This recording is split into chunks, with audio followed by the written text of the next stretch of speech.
Big boss Malayalam season 7 50ാമത്തെ ദിവസത്തിൽ eviction പ്രോസസ്സിൽ ഒരു സിംഗിൾ എവിക്ഷൻ മാത്രം നടത്തിക്കൊണ്ട് രണ്ടുപേരെ ബിഗ് ബോസ് നൈസായിട്ട് സേവ് ചെയ്തിരിക്കുകയാണ്. വേറെ ആരെയുമല്ല, ആര്യൻ അല്ലെന്നുണ്ടെങ്കിൽ നെവിൻ. ഈ ഒരാഴ്ചത്തെ എവിക്ഷനിൽ റെനയാണ് പുറത്തേക്ക് പോകുന്നത്.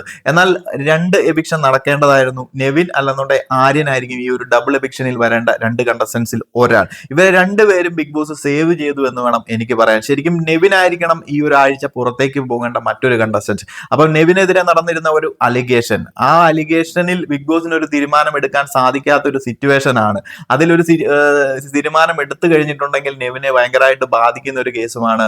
അപ്പൊ നെവിനെ ഈ ഒരാഴ്ച പുറത്തേക്ക് വിട്ടു കഴിഞ്ഞാൽ അത് ആ ഒരു കാരണത്താൽ ആകുമെന്നും ഒരു തെറ്റിദ്ധാരണകൾ പരത്താനുള്ള സാധ്യതകളും ഉള്ളത് കൊണ്ടും ബിഗ് ബോസ് എന്ത് ചെയ്തു, നൈസായിട്ട് ഈ ഒരാഴ്ച നടക്കേണ്ടിയിരിക്കുന്ന രണ്ട് എവിക്ഷൻ, അതിൽ ഒരു എവിക്ഷൻ മാത്രം നടത്തി ബാക്കി രണ്ടുപേരെ അതിൽ നിന്ന് മാറ്റി നിർത്തിയിരിക്കുകയാണ്, ആര്യനെയും അതുപോലെ തന്നെ നെവിനെയും. മേ ബി അടുത്ത ഒരാഴ്ച ഇങ്ങനെ ഒരു എവിക്ഷനിലേക്ക് ഇവർ വരികയാണെന്നുണ്ടെങ്കിൽ ഒരാൾ പുറത്തു പോകാനുള്ള സർവ്വ സാധ്യതകളുമുണ്ട്. എന്താണെന്നുണ്ടെങ്കിലും നെവിനെ സംബന്ധിച്ച് ഭയങ്കര ലക്കി ആണെന്ന് തന്നെ പറയാം. ഇങ്ങനെ ഒരു അലിഗേഷൻസ് അല്ലെന്നുണ്ടെങ്കിൽ ഇങ്ങനെ ഒരു ആരോപണം വന്നതുകൊണ്ട് തന്നെ, ആരോപണം എന്ന് പറയാൻ പറ്റത്തില്ല, ഷാനവാസ് എന്ന് പറയുന്ന കണ്ടസ്റ്റൻസിനുണ്ടായ ഒരു ബാഡ് ഫീലിങ്സ് തന്നെ, അല്ലെങ്കിൽ ബാഡ് എക്സ്പീരിയൻസ് എന്ന് തന്നെ നമുക്ക് പറയാം. അത് അങ്ങനെ ഒരു സംഭവവുമായി ബന്ധപ്പെട്ട ഒരു ചർച്ച ഇവിടെ ഉണ്ടായതുകൊണ്ടും ഈ ഒരാഴ്ച അങ്ങനെ ഒരു പ്രശ്നം ഉണ്ടായതുകൊണ്ടും ബിഗ് ബോസിനും അതൊരു പ്രശ്നമായി. ബിഗ് ബോസിന് ഒരു തീരുമാനം എടുക്കാൻ പറ്റാത്ത ഒരു അവസ്ഥയായതുകൊണ്ട് നെവിൻ നൈസായിട്ട് രക്ഷപ്പെട്ടു പോയിരിക്കുകയാണ് ഈ ഒരാഴ്ചത്തെ എവിക്ഷൻ പ്രോസസ്സിൽ നിന്നും. ഇതേപ്പറ്റി നിങ്ങൾ പ്രേക്ഷകർക്ക് എന്ത് തോന്നുന്നു?